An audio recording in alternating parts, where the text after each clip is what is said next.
guys, kapitan natin to. GS. Bagong bili. Yung luma nandun sa bahay. Papakita ko sa inyo yung luma.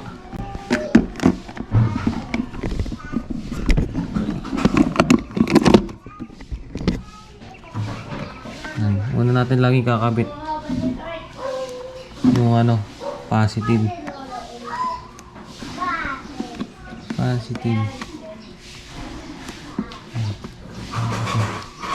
Shoot natin, shoot.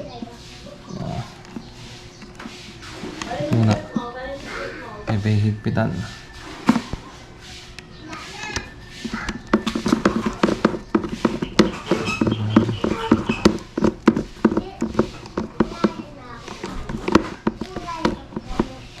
Okay, higpitan na. Huli natin negative. Ito na yung negative.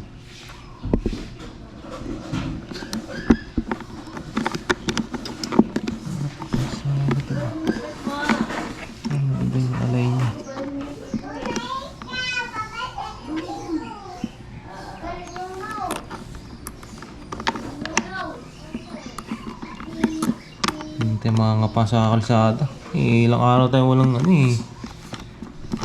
battery, lobat na yung battery. Yung Yosa 5 taon na yun stock ni Honda.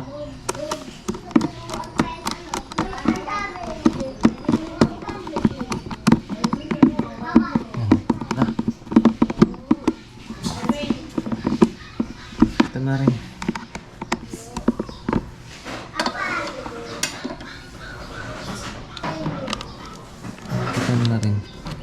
Ayusin lang natin.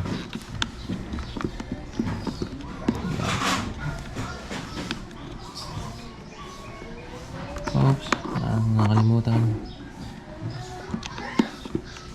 Yung cover. Hindi ko lang cover guys.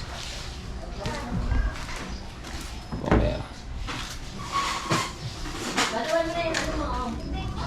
Yung cover. Cover. Yung pala yung tornilyo nito.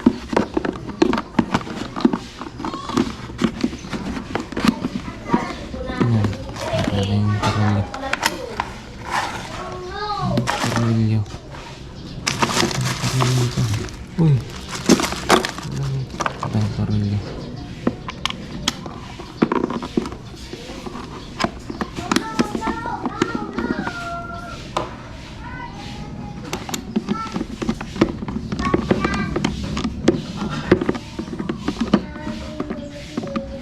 Balik.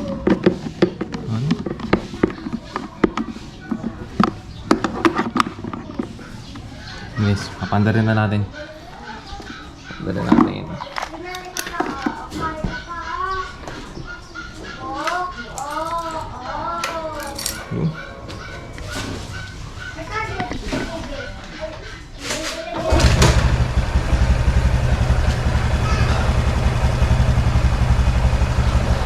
All goods. Panda rin natin yung ilaw niya guys. Yung mga ilaw niya. Hazard. Ilaw.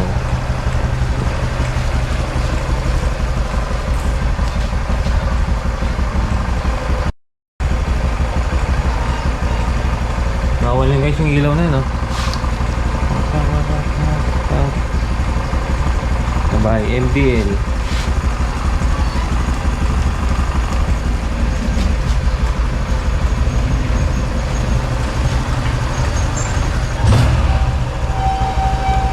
Update ko kayo sa update. Ito na yung update tester natin. Hindi umandar kung ano voltage niya.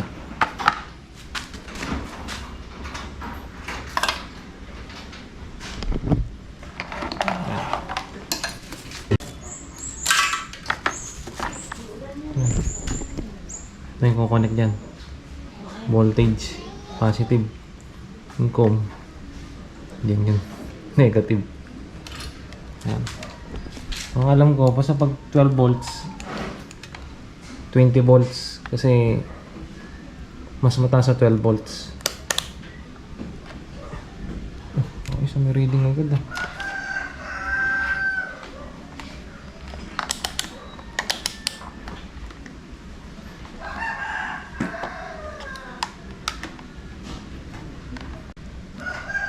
Ano, set na natin. Sa 20.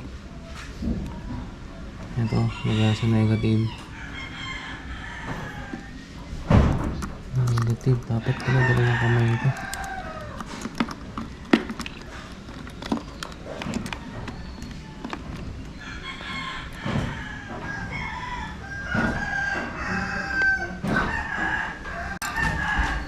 Kung ito yung start, 0-0.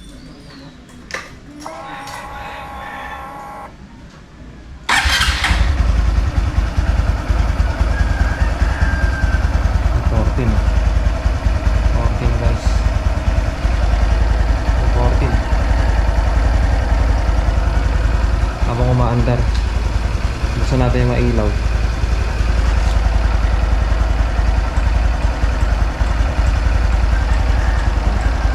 Yan, nakabukas na ilaw.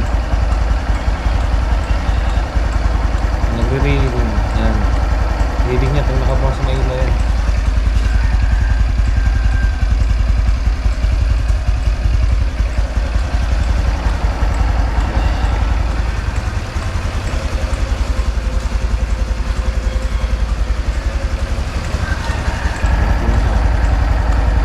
Dikit na magandang battery natin, pati yung charging.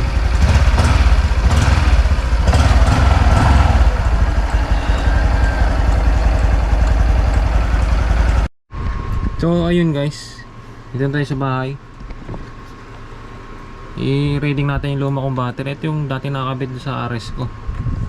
Ito, kabit natin sa tester. Itong red, nakabit natin dito. Ito yung palatandaan ko kasi ang kapatid ko. Yan, volt negative dito kay com. Ito yung lumang battery ko nun. After 5 years palitan. 5 years na yung motor ko eh. Yan. Ito negative. Sabay positive. Bay lalagyan natin sa 20 volts. Wala. Uy, 13 ah. Lobat na to eh. Oh. 14 yung reading nyo. Pero hindi na mapastart yung motor ko nito eh. Pag yan ang ginamit ko ito, Yuasa. Yuasa. Oh, goods na rin. Yan o, 13 o. 13. Yes. Yung GS, nakabit na natin GS. Yung GS. Thank you for watching.